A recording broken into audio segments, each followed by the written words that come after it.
제가 가는 어느 현장에는 이렇게 말씀하시더라고요. 목사님이 다녀가시면 좋은 일들이 많이 생겨서 너무 좋다고. 그래서 목사님 안 빠지시고 계속 좀 오시면 좋겠다고. 그분에게 있어서의 예수님은 어떤 이미지로 각인되어 있을까요? 그분에게 예수님을 믿는다는 것은 어떤 이미지겠습니까? 어떤 의미겠습니까?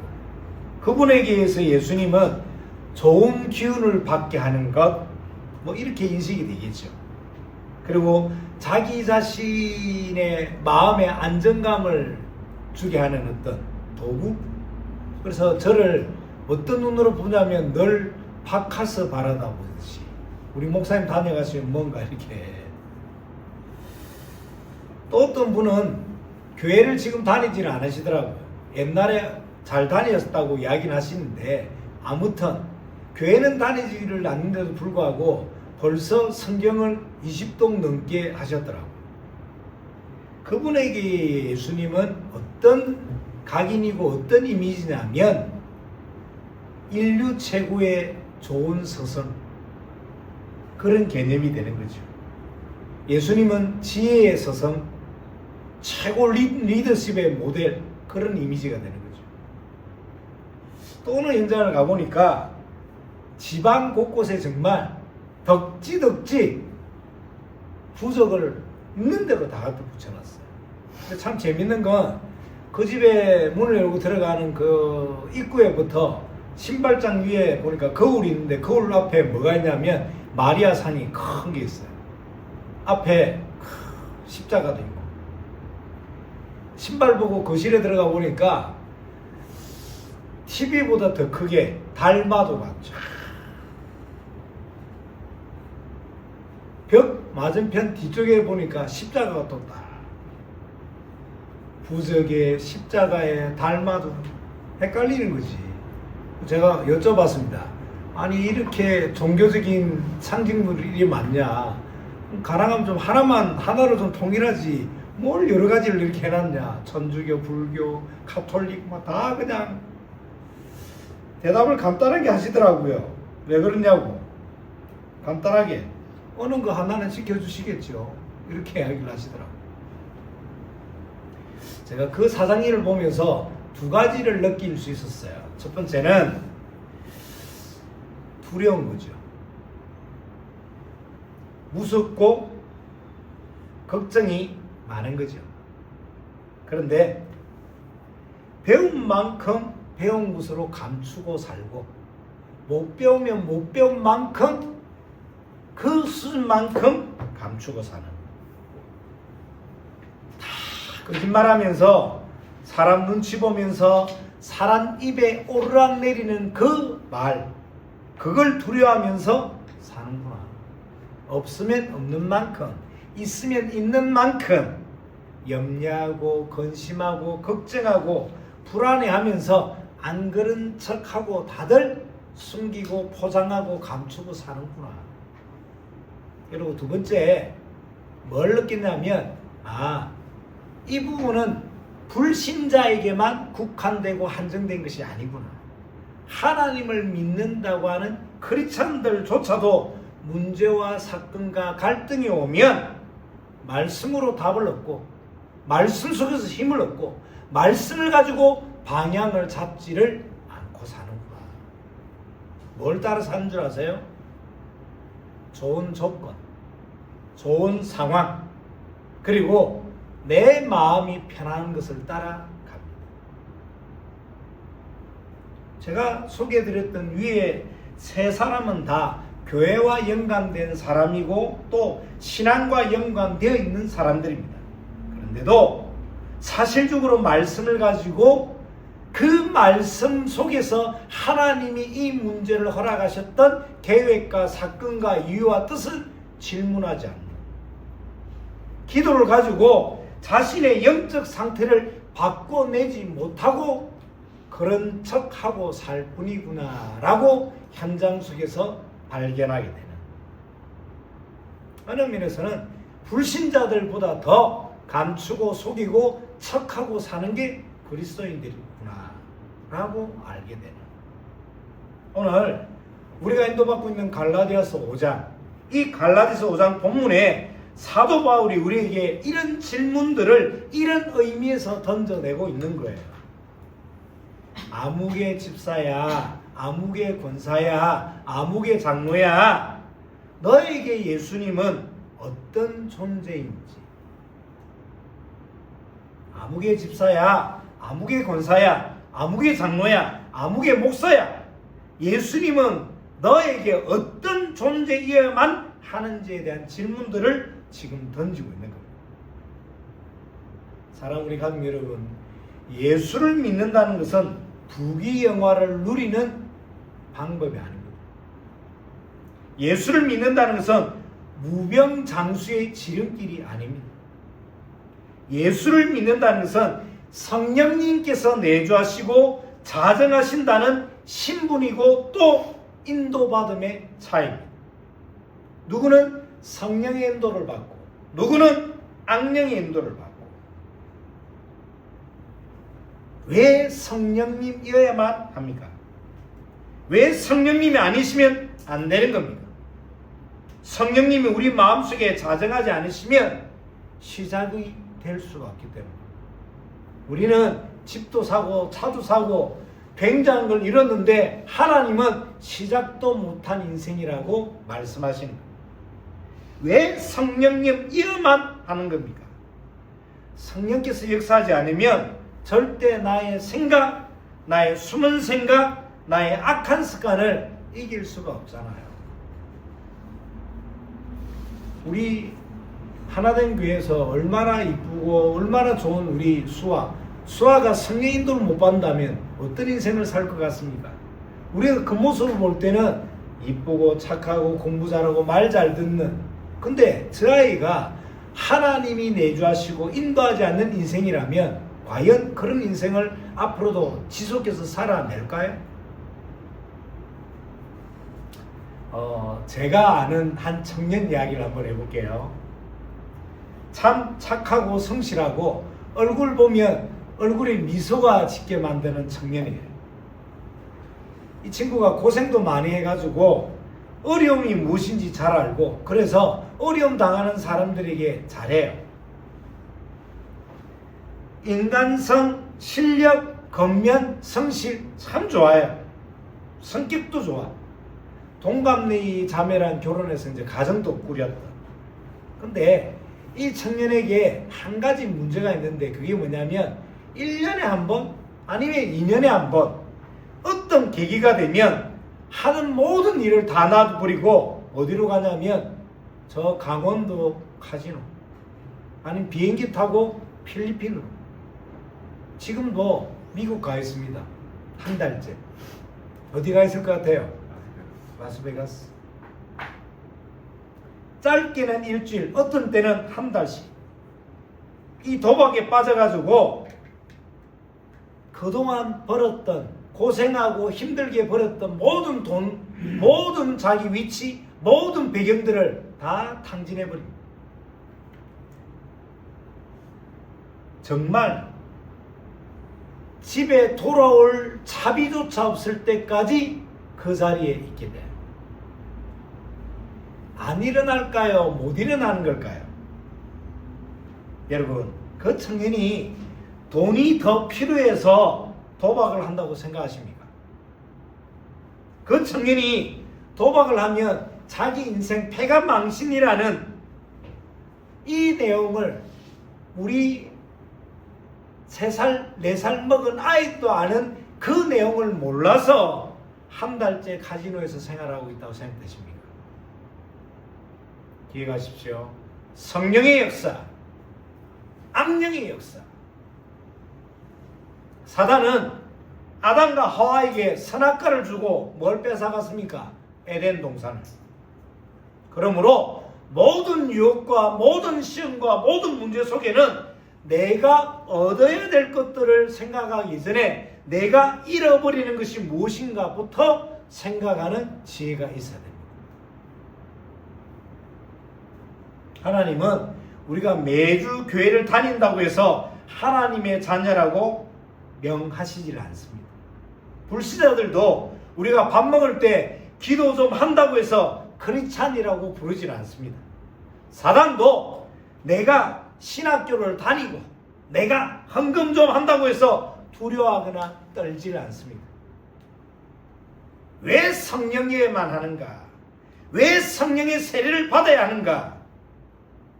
성령이 아니고는 우리는 본질적인 변화, 존재론적인 변화가 일어날 수 없는 존재이기 때문입니다. 바울은 이런 변화를 사실적으로 실제적으로 체험하고 증명했던 인물입니다.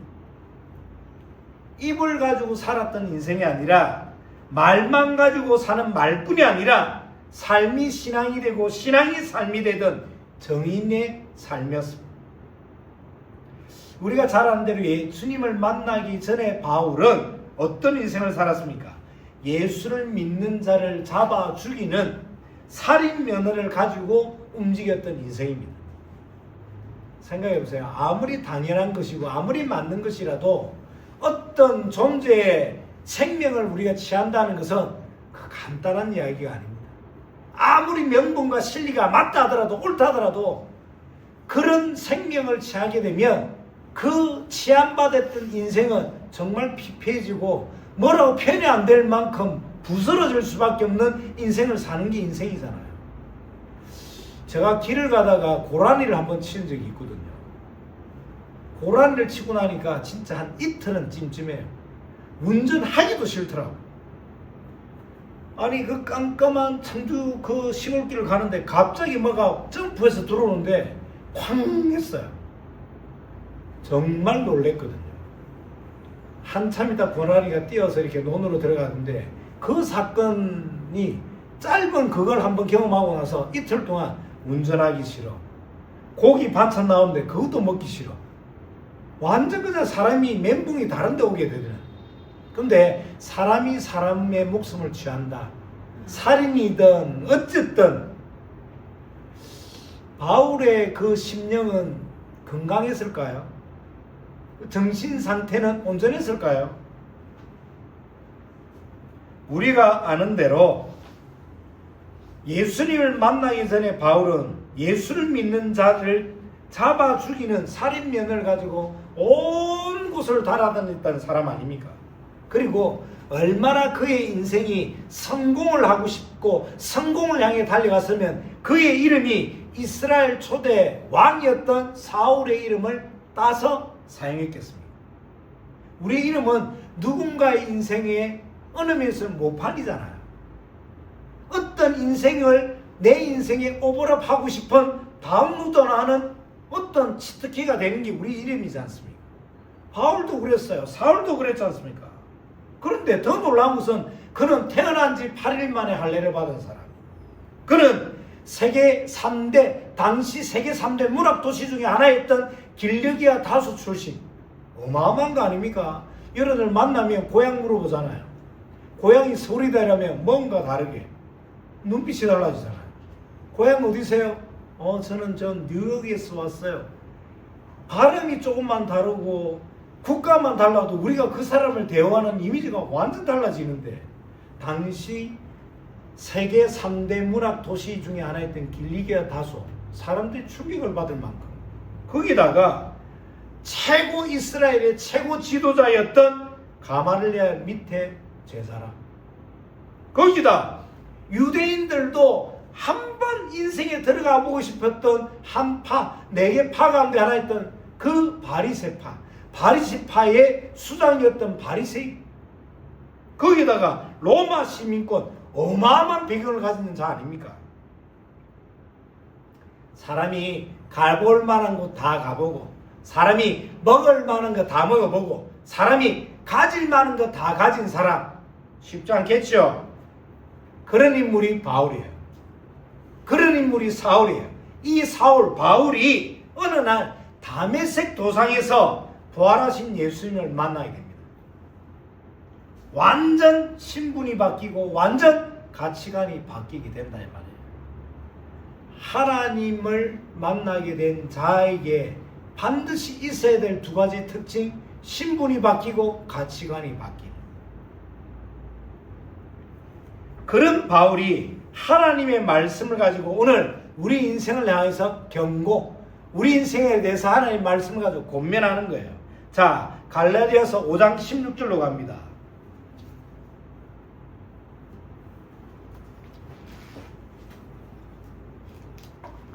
한 목소리로 5장 16절 합독합니다. 시작.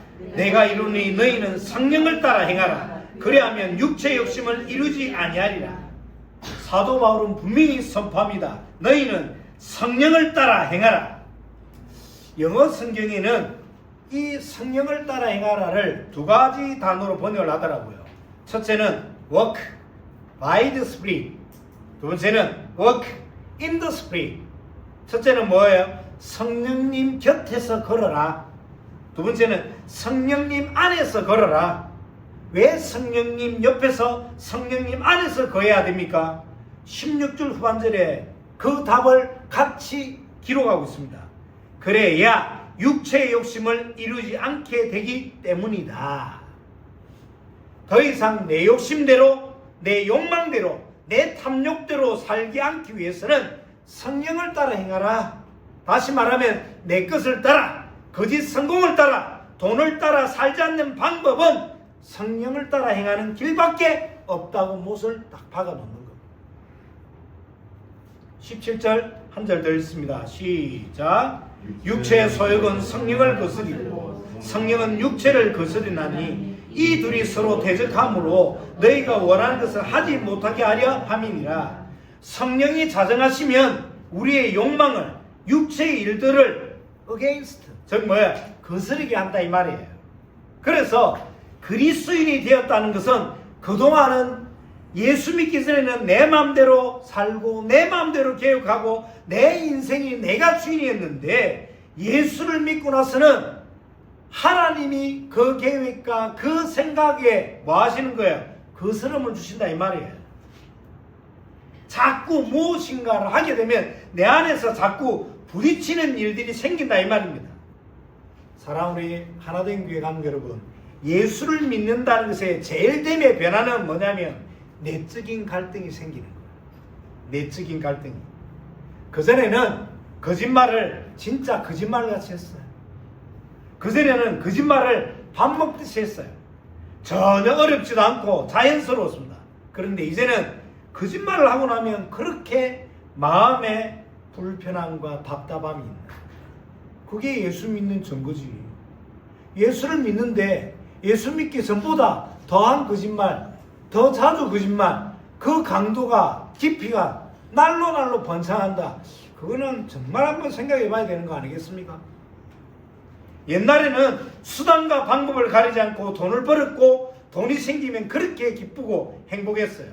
그런데 이제는 그 돈이 합당한 방법으로 생기지 않으면 그렇게 불편해져야 되는 거 아닙니까? 이런 내적인 갈등, 내적인 변화가 생기게 된다는 뜻이죠. 그리고 돈에 대한 관점이 두 가지가 달라지잖아요. 성령이 내주하게 되는 인생이면 그 사랑하고 그 좋아하고 그 제일 여기는 돈에 대한 관점이 달라지는데 어떻게 달라져요? 돈 벌어야 되죠. 왜? 경제활동이니까. 그런데 그 경제활동의 이유가 다른 이유로 바뀐다는 거 아닙니까? 그전에는 의식주를 위해서, 나의 만족과 안위를 위해서, 그런데 이제는 돈이라는 매개체를 통하여서 하나님의 나라를 이루는 일에 쓰임받는 도구가 돈. 그리고 더 중요한 두 번째 관점은 이 돈이 내가 잘해서 버는 것이 아님을 깨닫게 되는 것이죠. 그래서 나에게 있는 모든 것은 하나님께서 맡겨주신 것이다. 그래서 나는 청지기가 되고 하나님께서 나에게 맡기실 때는 맡기신 이유와 목적과 계획이 있음을 알고 믿고 내 삶을 가지고 그것을 실천하는 것이 달라지는 거 아닙니까? 내가 열심히 해서 번 돈이라 착각을 한다면 그 인생은 그 돈만큼 밖에 안 돼요. 내가 300을 벌고 산다. 내 인생이 300만 원짜리입니다.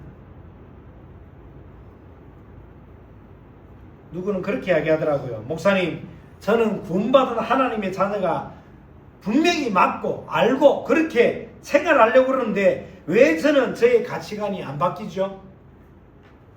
답은 간단합니다. 내가 분명히 하나님의 자녀인데도 불구하고 왜 가치관이 여전히 돈에, 성공에, 나의 의식주에 있습니까? 간단해요. 왜 그렇습니까? 목적이 되어야 될 것이 수단이 되고 수단이 되어야 될 것이 목적이 되어 있는 인생이라 그렇습니다. 돈, 수단이에요. 건강, 수단입니다. 성공, 수단이에요. 그럼 목적은 뭡니까? 하나님을 영화롭게 하고 또 그를 즐거워하는 것이 내 인생의 목적이자 목표자 내 누림입니다. 그전에는 남을 헐뜯고 흠집내고 비방을 했으라도 그 자리에 내가 가야 돼요.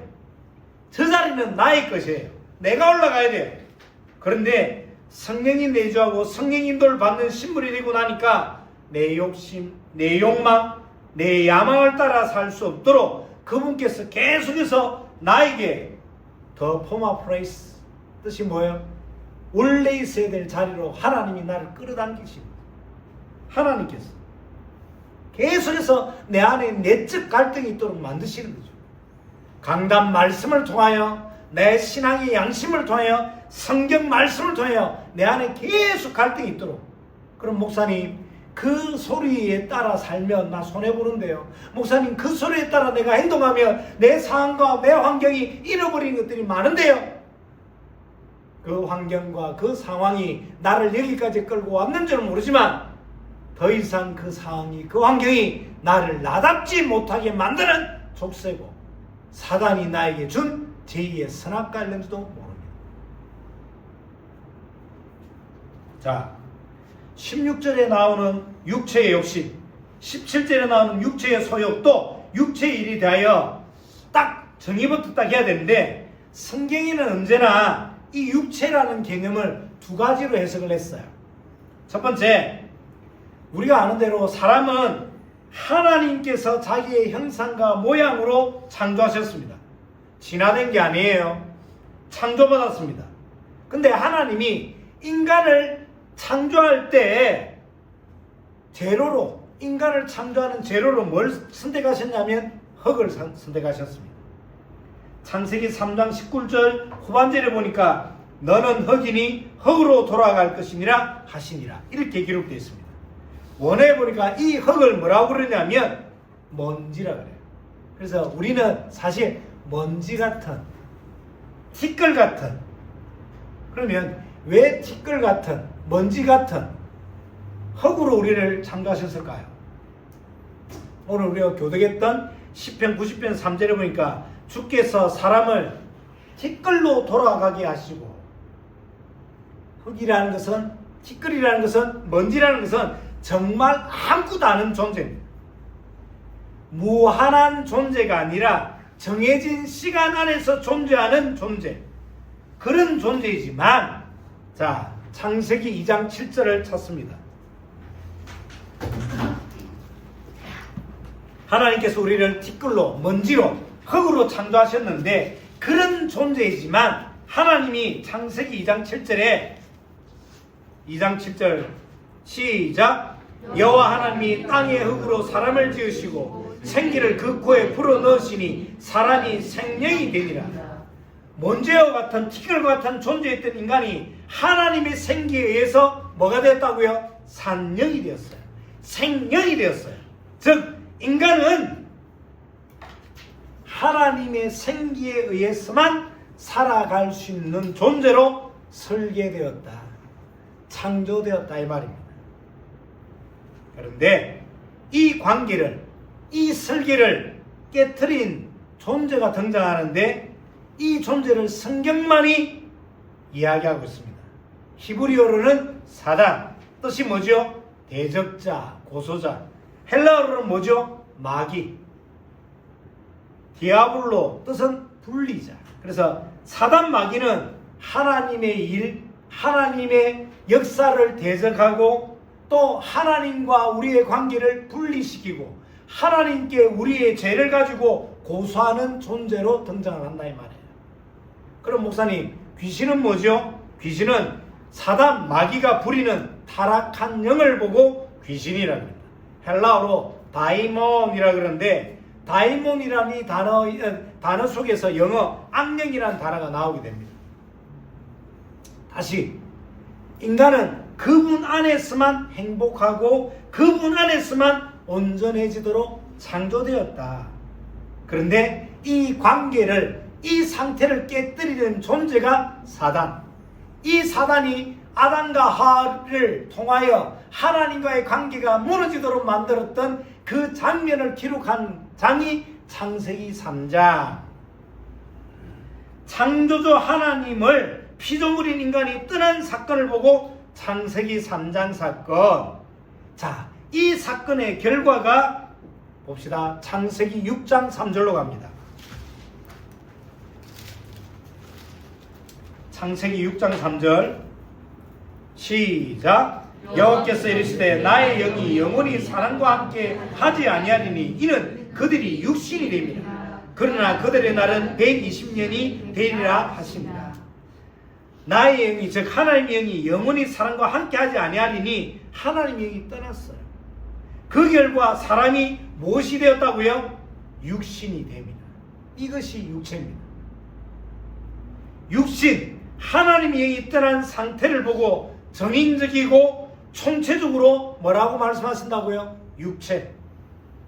사랑하는 가족 여러분, 육체란 뜻은 우리 영어 body, 이 몸, 육체를 이야기하는 것이 아니라 하나님의 영이 떠난 상태를 보고 육체라 그런다. 그래서 성령이 내주하지 않은 인생은 뭘 위해 사는 거예요? 육체를 위해서. 그래서 먹는 거, 그래서 보는 거, 그래서 듣는 거, 이것이 인생의 모든 거예요. 둘째로 성경에서는 육체를 뭐라고 이야기하냐면 신명기 25장에 등장하는 족속이 있습니다. 그 족속이 뭐냐면 아말렉이에요. 창세기 14장부터 등장하는 족속이 아말렉인데, 그런데 그 아말렉은 앞에 어떤 수식어가 따라붙어요. 그 수식어가 뭐냐면 죄인 아말렉. 왜 이런 수식어가 따라붙냐면 죄가 많아서 죄인 아말렉이라 부르지 않고 어떤 상징성이 있냐면, 아말렉은 이스라엘 백성들이 출애굽에서 나올 때 제일 먼저 출애굽을 방해했던 족속이 아말렉이에요. 다르게 이야기하면 하나님을 대적하고 말씀을 거역했던 처음의 존재 아말렉. 그래서 성경은 이 아말렉에 대하여 육체, 죄인이라고 부르는 거예요. 정리를 해볼게요. 구약 전체에서 이야기하고 있는 육체 개념은 두 가지. 뭐요? 몸, 바디의 개념이 아니라 하나님을 떠난 상태를 육체. 두 번째, 아말렉 이야기처럼 하나님을 대적하는 존재, 하나님의 명령을 거역하는 상태를 보고 육체. 자, 그러면 우리가 살펴봤던 갈라디아서 지금 5장 16절과 17절을 연결해서 다시 정리해보면, 내 욕심대로, 내 욕망대로, 나의 탐욕대로 살지 않을 수 있는 방법은 성령을 따라 행하는 것. 그럼 그 성령께서 내 안에 뭘 주신다고요? 내적인 갈등을 주신다. 그 내적인 갈등은 내가 있어야 될 자리, 내가 해야 될 일에 대하여 갈등을 주신다.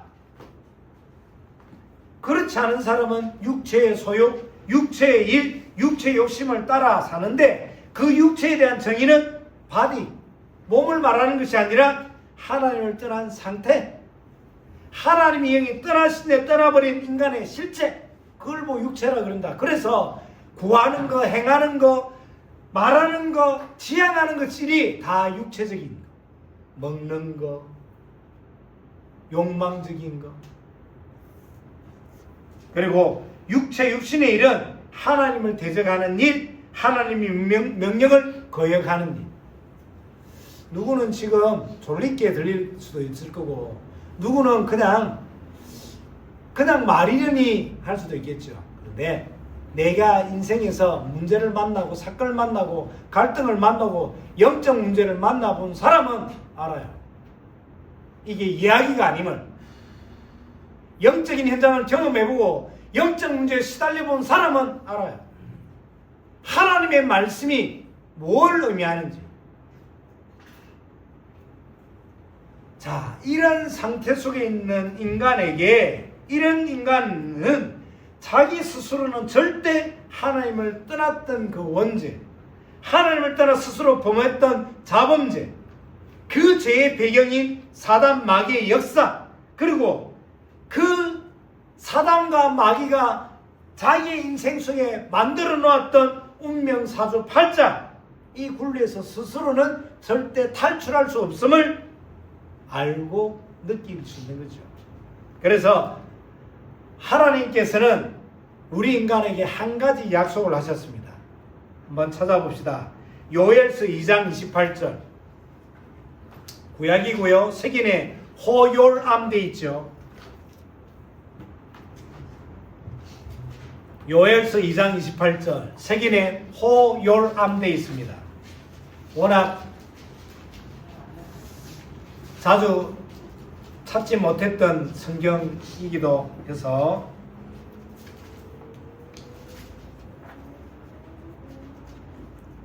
요엘서 2장 28절 시작. 그 후에 내가 내 영을 만민에게 부어주리니 너희 자녀들이 장래일을 말할 것이며 너희 늙은이는 꿈을 꾸며 너희 젊은이는 이상을 볼 것이며. 저를 보세요. 그 후는 어떤 후를 말합니까? 예수님의 부활, 그리고 성천 이후 내가 내 영을, 즉 성령을 누구에게? 만민에게. 한글 성경에는 만민에게 되어 있는데 풋노트가 달려있는 좋은 성경에는 뭐라고 해서 있냐면 그 앞에 모든 육체라고 되어 있습니다. 그러면 요엘 선지자의 요엘서 2장 28절을 다시 풀어서 읽어보면 내가 예수님이 부활하시고, 즉 예수님이 부활하신 성천 이후에는 다른 보혜사, 즉 성령님을 만민에게 부어주리니, 즉 모든 육체에게 부어주리니 그러면 너희 자녀들은 장래일을 말하며, 이렇게 해석이 되어 있죠. 자, 요엘 선지자는 예수님이 오시기 전 최소 500년에서 800년 전에 활동했던 선지자예요. 그러면 요엘 선지자의 이 기록은 예수님의 말씀 500년에서 800년 전의 기록인데, 이 기록에 대해서 500년 뒤, 800년 뒤 예수님은 무엇이라고 말씀하는지를 찾아봅시다. 요한복음 15장으로 갑니다. 신약이고요. 요한복음 15장 26절 27절. 요한복음 15장 26절 27절입니다. 시작. 내가 아버지께로부터 너에게 보내사 곧 아버지께로부터 나오시는 진리의 성령이 오실 때 그가 나를 증언하실 것이요 너희도 처음부터 나와 함께 있으므로 증언하느니라. 보혜사, 하나님의 영이, 그 영이 진리의 영이 오실 때 나를 증언하신다.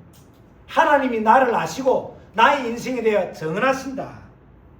자, 또 하나 더. 요한복음 14장 26절. 14장 26절. 시작. 보혜사 곧 아버지께서 내 이름으로 보내실 성령, 그가 너희에게 모든 것을 가르치고 내가 너희에게 말한 모든 것을 생각나게 하시리라. 저를 보세요. 하나님의 방법을 두 가지가 지금 드러나고 있습니다. 하나님의 방법, 하나님의 약속의 방법 두 가지. 첫 번째는 예수님이 가셔야 돼. 계시면 안 돼. 가셔야 되고, 두 번째 다른 보혜사, 즉 하나님의 영이 오셔야 되는. 예수님이 부활 이후에 가시지 않고 그 예루살렘에 머물러 계셨다면 하나님의 사역은 예루살렘 안에만 국한이 되겠죠. 그런데 예수님이 부활하시고 성령님께서 오신다면 성령께서는 시간과 공간을 초월함으로 모든 사람에게, 만민에게, 모든 육체에게 하나님을 알게 하시고 하나님을 만나는 길을 여실 수 있다, 이 말이에요. 하나님의 약속은 예수님이 오셔서 하나님을 떠난 인간들에게 죄값을 치르신, 즉 십자가 사건을 말합니다. 그 십자가 사건에 대한 증거로, 즉 하나님께서, 예수님께서 하나님이라는 증거로 죽음에 머무르지 않으시고 부활하셨다. 부활하신 이후에 많은 제자들에게 보이시고, 다른 보혜사란 말은 한문적 표현이 보혜사예요. 한글적 표현은 뭐냐면 보호하는 스승, 이걸 성경의 단어로 다시 풀이하면 변호자, 중재자, 조력자라는 뜻입니다. 이 보혜사께서 우리를 보호하시고 조력하시고 변호하시는 하나님의 영이 보혜사, 즉 성령이시다.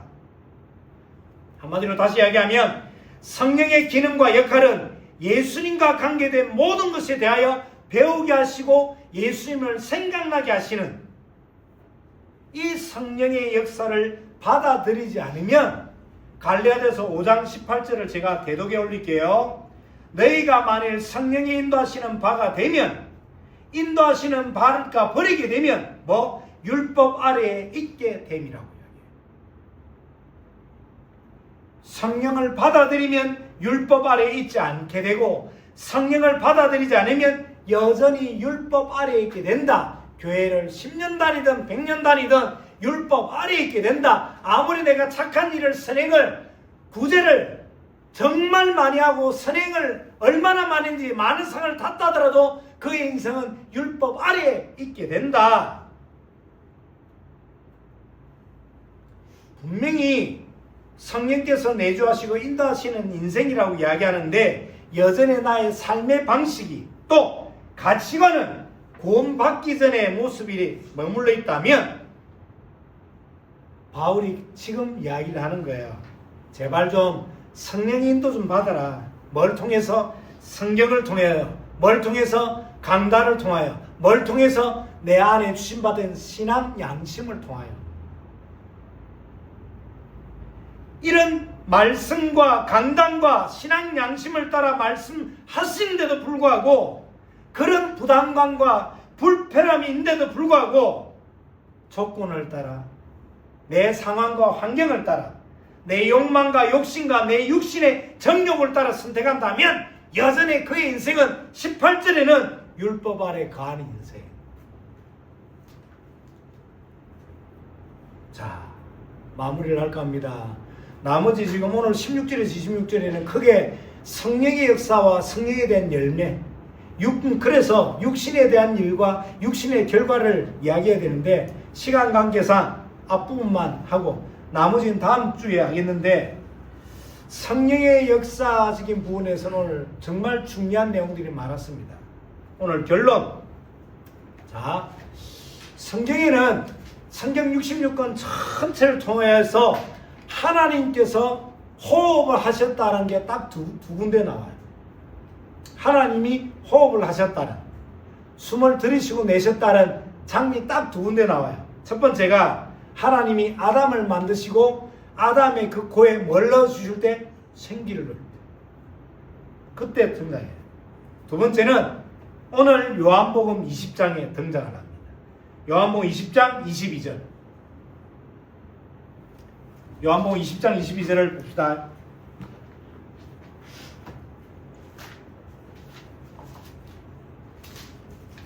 요한복음 20장 22절입니다. 시작. 이 말씀을 하시고 그들을 향하여 숨을 내쉬며 이르시되 뭘 받으라? 절 보세요. 하나님이 호흡에 대해서 기록한 성경 두 구절. 첫 번째는 창조하실 때, 두 번째는 뭐 하실 때? 부활의 현장에서 제자들이 불신앙과 상황과 환경에 빠져서 말씀을 놓치고 있을 때 하나님이 호흡하시면서 뭐라고 이야기하신다고요? 성령을 받으라. 이 현장은 어떤 현장입니까? 재창조의 현장이라 이 말이에요. 하나님의 호흡이 있는 곳에는 창조의 역사와 하나님의 호흡이 있는 곳은 재창조의 역사가 있는 현장이 이 현장이다 이 말이에요. 여러분, 기독교는 사람을 고치거나 개선시키거나 정진시키는 종교가 아닙니다. 사람은 고치는 종교가 아닙니다. 사람은 고칠 수 있는 존재가 아닙니다. 왜요? 성경만 이야기합니다. 인간은 하나님을 떠나서 죄인이라고. 죄를 지어서 죄인이 아니라 죄인이기 때문에 죄를 짓는다고요. 그래서 재창조하지 않고는 절대 바뀔 수가 없다고요. 그 재창조의 시작과 끝이 어디? 성령께서 내주하시는. 숨을 쉬시면 뭐라고요? 성령을 받아라. 사도행전 1장 8절에는 이렇게 선포하고 있습니다. 오직 성령이 너에게 임하시면 너희가 권능을 받고, 두나미스, 지금 성경으로는, 지금 현대로는 핵폭탄을 받고, 오직 성령이 너에게 임하시면 너희가 뭘 받고? 핵폭탄을 받고 예루살렘과 온 유대와 사마리아 땅끝을 이르러 내 증인이리라. 여러분들, 황민영제 집에 핵폭탄이 한 100개 있다 칩시다. 그 핵폭탄은 어디에 쓸 것 같아요?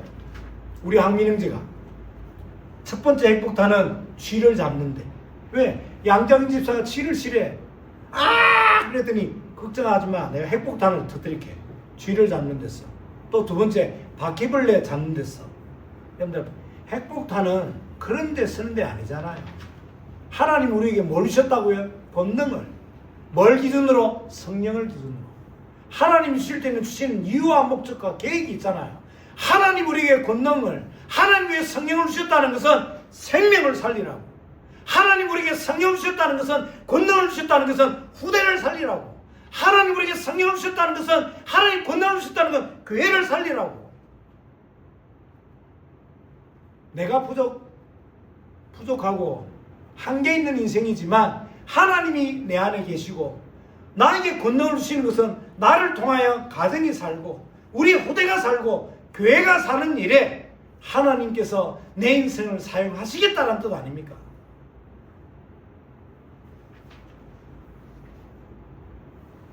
꼭 기억하셔야 됩니다.